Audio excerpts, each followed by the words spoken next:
When I first encountered this painting, I couldn't shake the feeling that someone was watching me. Not from across the gallery, but from within the canvas itself.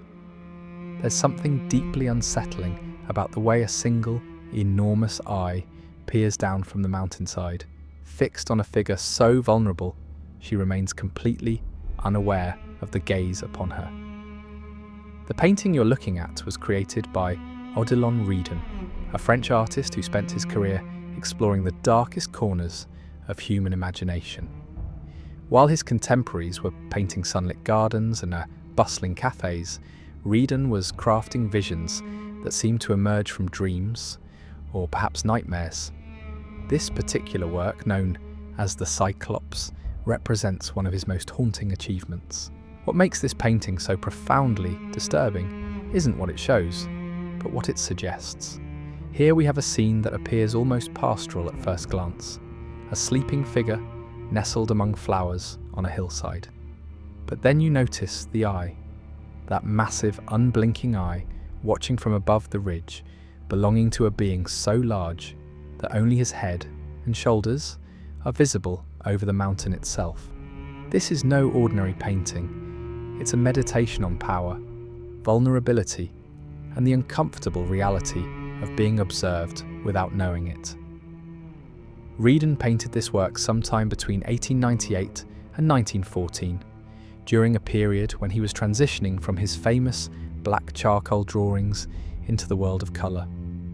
But even bathed in these softer hues, the subject matter remains as unsettling as anything he ever created in monochrome. The story behind this image reaches back to ancient mythology, but Redon transformed it into something that speaks to our most primal fears. We're looking at the myth of Polyphemus, the Cyclops who fell desperately in love with the sea nymph Galatea. In the original tale, this giant's unrequited passion leads to tragedy and violence.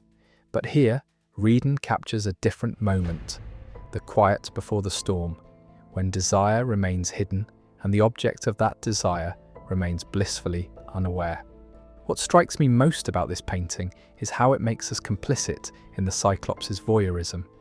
We, the viewers, become witnesses to this secret watching. We see what Galatea cannot see, that enormous presence looming above her, studying her every curve as she sleeps among the wildflowers.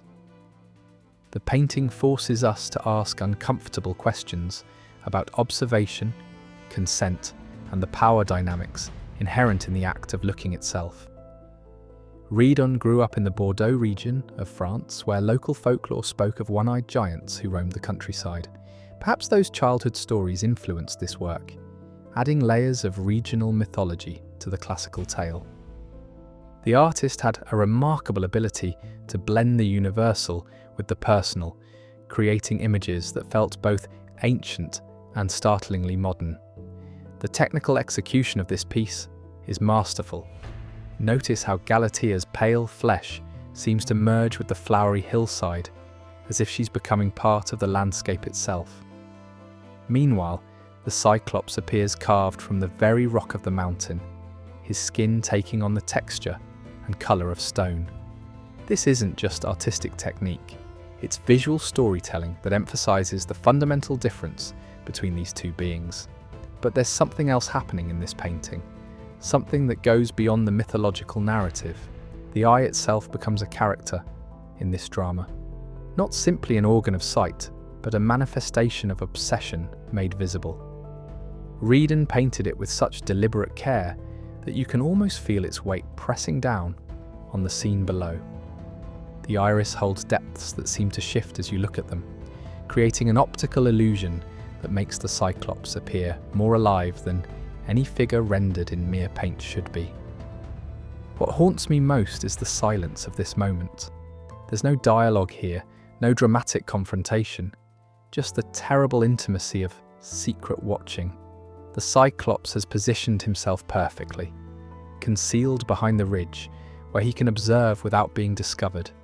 His massive form blends into the rocky terrain so seamlessly that he becomes part of the landscape itself, a living mountain with consciousness and desire. Redon understood something profound about the nature of forbidden attraction. This isn't the violent passion we might expect from such a mythological tale. Instead, it's something far more unsettling, the quiet desperation of unrequited love mixed with the power to remain unseen. The Cyclops could easily reveal himself, could make his presence known, but instead he chooses to watch. And in that choice lies the true horror of the painting. The flowers surrounding Galatea take on an almost sinister quality when viewed in this context. They appear to be growing directly from her flesh, as if the earth itself is claiming her. This visual metaphor suggests something troubling about her vulnerability. She's not just sleeping in nature, she's becoming absorbed by it, defenseless against whatever forces might be observing her. Redon's use of colour here is masterful in its psychological manipulation. The warm, flesh-toned palette creates an atmosphere of intimacy, but the muted quality of these hues suggests something dreamlike, perhaps even drugged. The entire scene feels suspended in time, as if this moment of watching could continue forever, neither approaching resolution nor allowing escape. The positioning of the figures creates a diagonal tension that runs through the entire composition. Galatea lies along the lower slope, while the Cyclops' gaze cuts downward from the upper ridge, creating an invisible line of connection that binds them together despite their physical separation.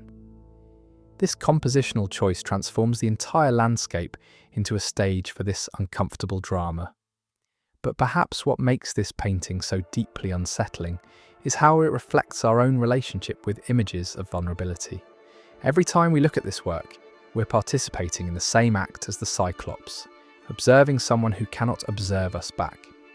Redon has created a mirror that shows us something uncomfortable about the nature of viewing itself, about the power dynamics inherent in the simple act of looking. The painting forces us to confront questions we'd rather avoid. What is the difference between appreciation and exploitation? Between admiration and violation?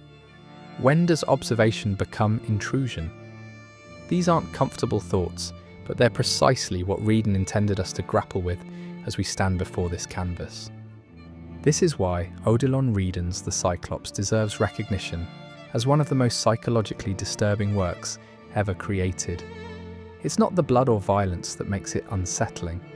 It's the way it exposes the uncomfortable truth about desire, power, and the act of looking itself. Redon took an ancient myth and transformed it into a mirror that reflects our own darkest impulses back at us. The painting hangs today in the Kröller-Müller Museum in the Netherlands, where visitors continue to wrestle with its unsettling gaze. Some walk past it quickly, unable to bear the weight of that enormous eye. Others, like myself, find themselves drawn back again and again, trying to understand what makes it so profoundly disturbing. In the end, perhaps that's Redon's greatest achievement with this work. He created something that refuses to let us look away, even as it makes us deeply uncomfortable with the act of looking. The Cyclops watches Galatea, we watch them both, and somewhere in that chain of observation lies a truth about human nature that we'd rather not acknowledge.